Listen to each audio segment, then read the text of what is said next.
El enfrentamiento que todos esperaban finalmente ocurrió. En la conferencia de prensa de hoy, Claudia Sheinbaum, la primera presidenta de México, tuvo que enfrentarse a un reportero prepotente que solo buscaba humillarla y provocarla. Pero Sheinbaum, con su calma imbatible y firmeza, demostró que no está dispuesta a entrar en juegos baratos. ¿Cómo reaccionó la presidenta ante el ataque de este reportero? Te contamos todos los detalles de esta confrontación épica que dejó a todos con la boca abierta. Todo comenzó cuando un reportero conocido por su actitud agresiva y provocadora se levantó en medio de la conferencia preguntando y reclamándole a la presidenta.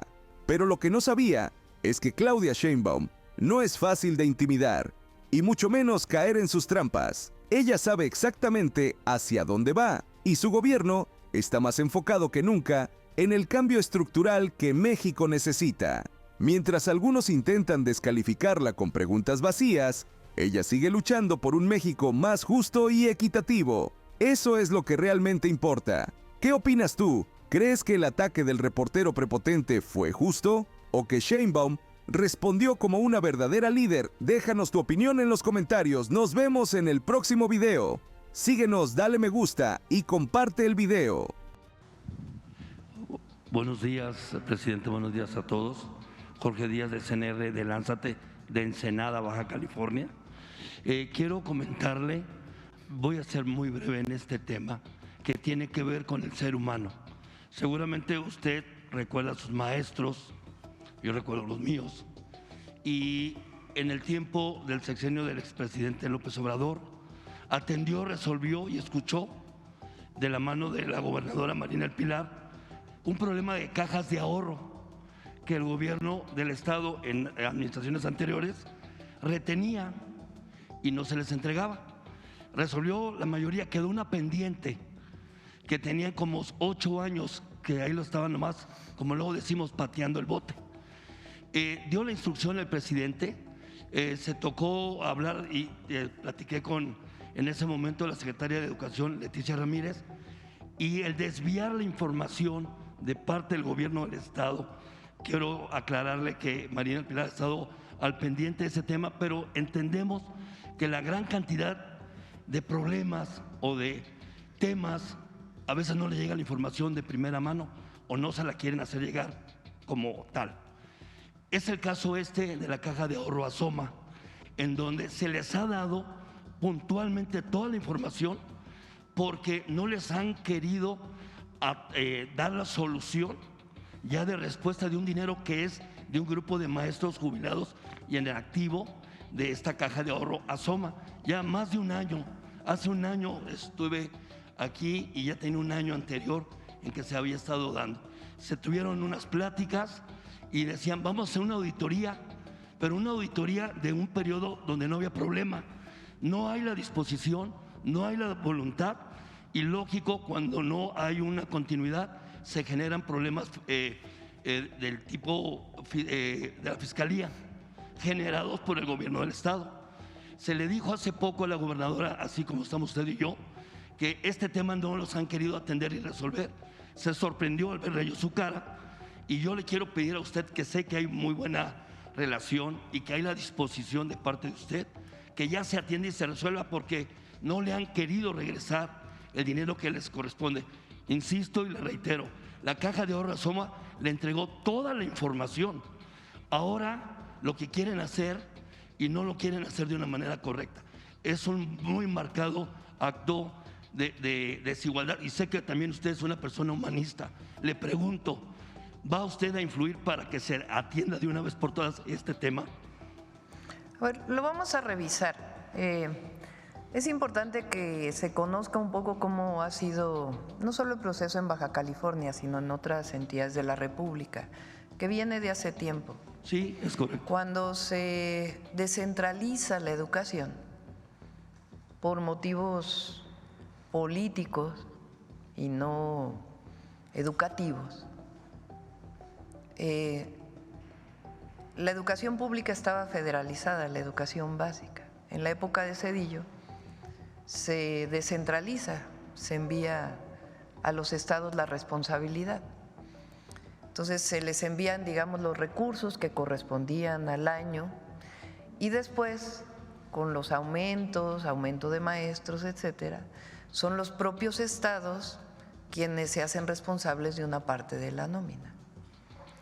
Esto vino pues por mucho tiempo y siempre había problemas porque al final del sexenio a veces algunos gobernadores, no es el caso, no es este caso, No. gobernadores del pasado, Anteriores. se destinaban los recursos para la nómina de maestros a otras cosas y después al final del año no tenían los recursos para pagarle a los maestros, porque hay una parte federal y otra parte que asumían los estados.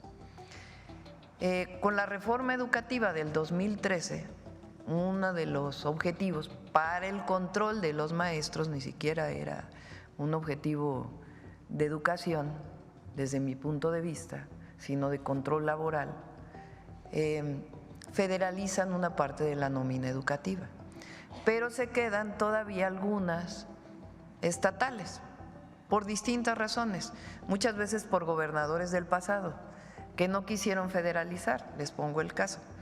Creo que es telesecundarias en San Luis Potosí, no está federalizado. Entonces tienen problemas todos los años para poder cubrir la nómina. Es un caso similar a este que planteas, de una Caja de ahorro asociada a algunos maestros en Baja California, que fue un tema estatal. Entonces, ¿qué es lo que se hace en estos casos? Mesas de trabajo. El presidente López Obrador dio un apoyo y falta otra parte. Entonces hay mesas de trabajo entre Secretaría de Hacienda, el Gobierno del Estado y la Secretaría de Educación para poder revisar el tema y ver cómo se apoya. Y es el caso como en otros casos. Le quiero yo agradecer. Y ahorita usted toca algo muy importante con el tema de la educación. Desafortunadamente, ahorita se está viendo un tema de la reforma, un proyecto de reforma de ley en Baja California, de la ley del Iztecali. Ya prácticamente el secretario de Hacienda local o de Baja California ha comentado que se va a colapsar ya el sistema de salud por medio de la ley del Iztecali. Muchos del magisterio y la burocracia están en contra de esto porque, mire, ahorita nada menos en Mexicali, una madre de familia está con su hija de 23 años y tiene una semana buscando al doctor en Iztecali para que puedan trasladar a su hija. Y le pongo el caso porque no hay medicinas, no hay estudios, no hay maestras o personas sindicalizadas de la burocracia que puedan atenderse. ¿Cómo resolver este tema? Es seguramente muy buena gobernadora. No, Marina le quiero decir algo. Y es ella la primera que pagó lo que otros gobernadores no hicieron. Pagó una deuda histórica en la cuestión del magisterio. Es muy buena gobernadora, muy sensible, está muy cerca de la gente. Es una extraordinaria gobernadora. Y están buscando los mecanismos en el Estado para resolver este problema. Y en la medida de lo posible, que la Federación pueda apoyar, que el Gobierno de México pueda apoyar, la vamos a apoyar. Siempre vamos a apoyar al pueblo. Una parte le toca a los estados, a los municipios, otra parte nos corresponde, pero siempre vamos a estar coordinados y en la medida de lo posible ayudar. Estamos en una mesa de trabajo, por eso necesitamos revisar antes de poder aprobar cualquier cosa. Es responsabilidad de cualquiera. Gracias. Bueno, vamos un poco más, porque quiero tocar un tema que…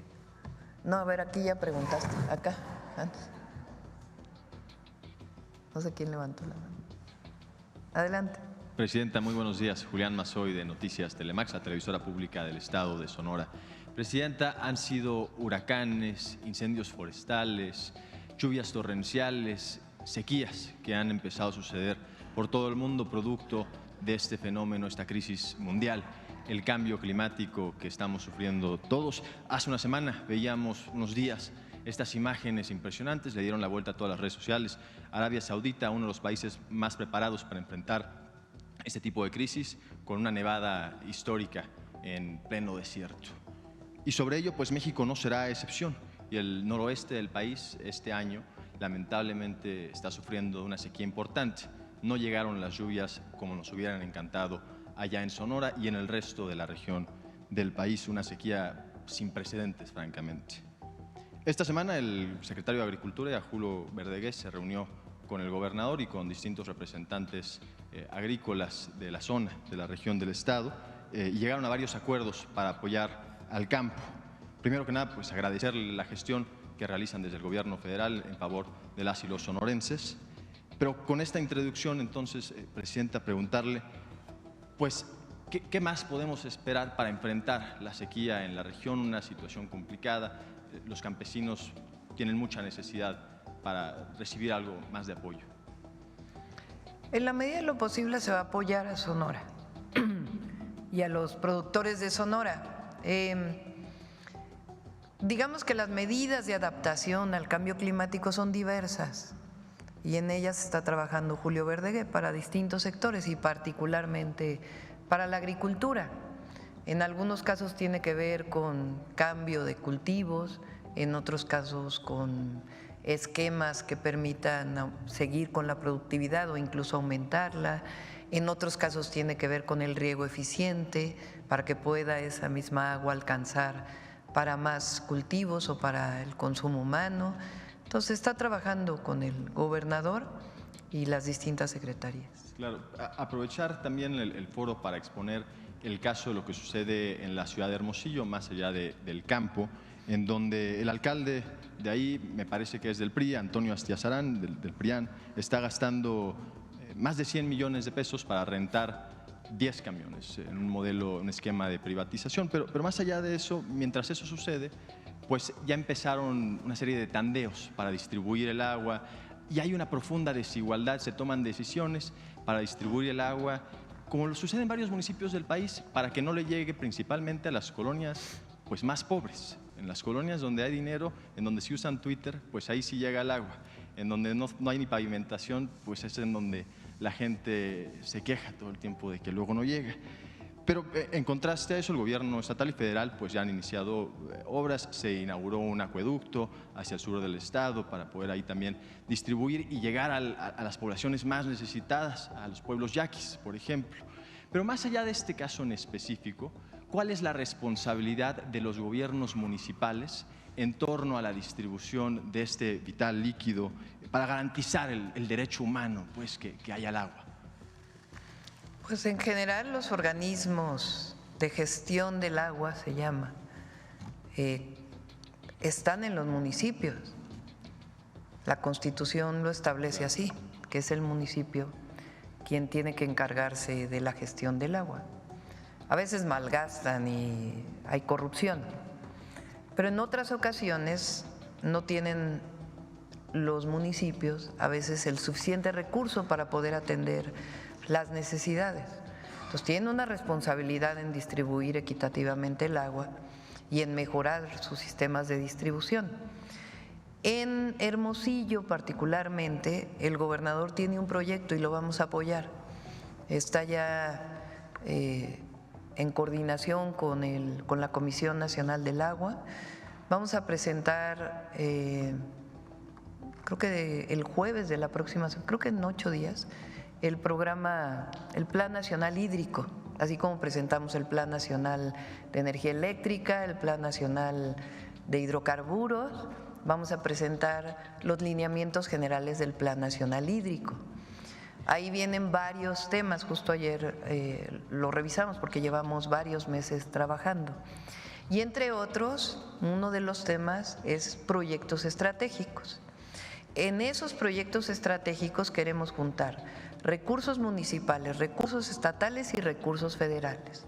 Y uno de los proyectos estratégicos es justamente unas presas que tiene planteadas el gobernador para poder mejorar el abastecimiento de agua potable para los habitantes de Hermosillo. Entonces ya en su momento lo vamos a presentar, pero es uno de los proyectos estratégicos con los que vamos a apoyar a Sonora. Una más muy breve. Hace 8 años, el domingo pasado, se cumplió el aniversario número 8 de la detención de un personaje allá en Sonora, Guillermo Padres, exgobernador. Tenía en su rancho, cuando era gobernador en funciones, había mandado a construir una presa adentro de su rancho personal sin ningún tipo de impacto, de estudio de impacto ambiental, sin permisos de construcción, uno de los muchos motivos que después llevaron a su detención. Parece que continúa aún su proceso. ¿Tendrá usted información de sus condiciones jurídicas? Pues hay que preguntarle a las fiscalías, ¿no? Bien. Muchas gracias, presidente. Gracias. Quiero comentarles algo porque me llama la atención y además la verdad es increíble esta interpretación que se hace como campaña de la nueva presidenta o de que repite la presidenta de la Comisión Nacional de Derechos Humanos. Ayer estaba leyendo algunos temas en redes de la comentocracia y ahora resulta que desde Palenque López Obrador está dictándole a los senadores y senadoras quién va a ser la presidenta de la Comisión Nacional de Derechos Humanos.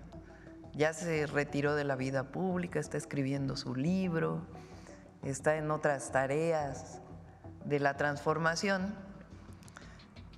¿Ustedes creen de veras que le interese desde Palenque estar pensando quién va a ser la presidenta de la CNDH?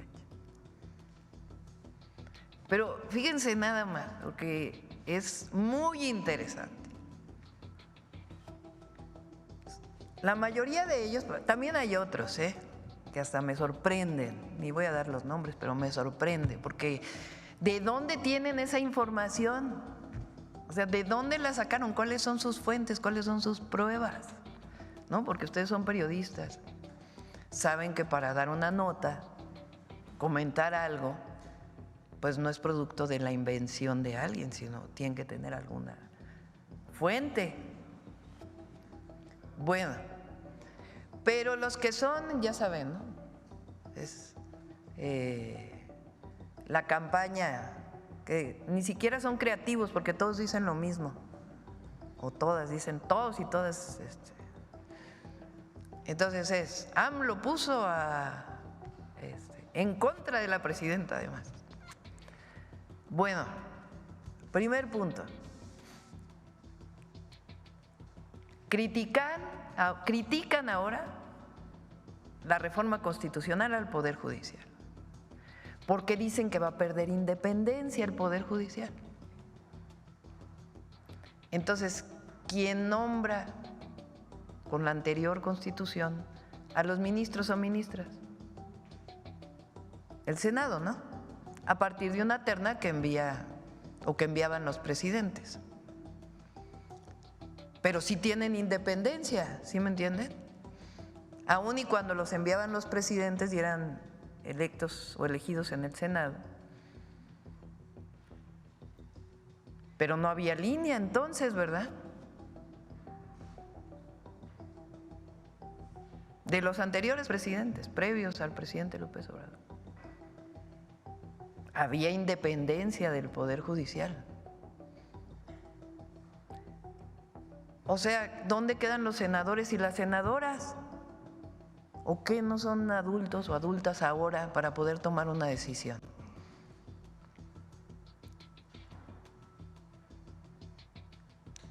Entonces, en un caso hay independencia cuando se nombra y en otro caso no hay independencia cuando se nombra.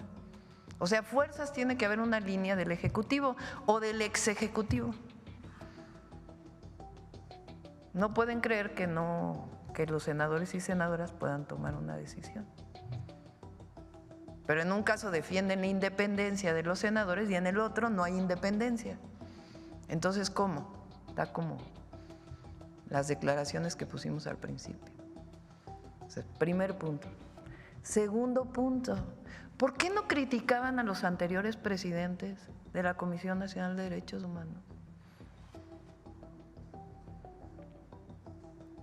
Estas organizaciones o estos defensores de los derechos humanos.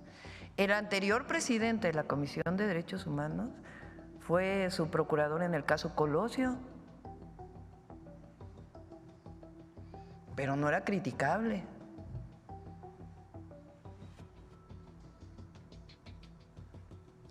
Ofensas a Rosario Piedra, se toparon con la misma piedra. Pero qué manera de verdad de dirigirse a una persona. ¿Cuánto gastaban antes en la Comisión Nacional de Derechos Humanos? En el pasado.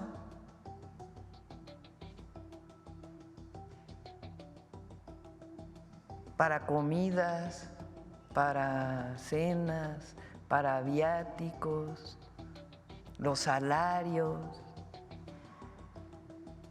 Entonces, por supuesto que la Comisión Nacional de Derechos Humanos tiene que funcionar. ¿Quién decide quién es la presidenta del Senado? Y la otra, Rosario Piedra defiende, y eso es lo que les molesta. Y ella misma, por su historia personal, de que tiene un hermano desaparecido en la época donde había represión desde el Estado y la desaparición forzada venía desde el Estado. Ella representa esa generación y esa historia que quieren ocultar. Quieren ocultar las desapariciones forzadas del pasado o aquella época de la represión desde el Estado. Entonces, primero es increíble, de verdad, increíble. Vean todas las notas. AMLO decidió quién es la presidenta de la comisión. Déjenlo descansar. Palenque, tranquilo. Segundo, las y los senadores son mayores de edad y tienen la atribución para poder decidir. Y tercero, respeto a Rosario, la titular de la Comisión Nacional de Derechos Humanos. Y cuarto, pues que se fortalezca la Comisión para la Defensa de los Derechos Humanos. Y quinto, ya no es como en el pasado, desde la Cuarta Transformación, que la represión venía desde el Estado.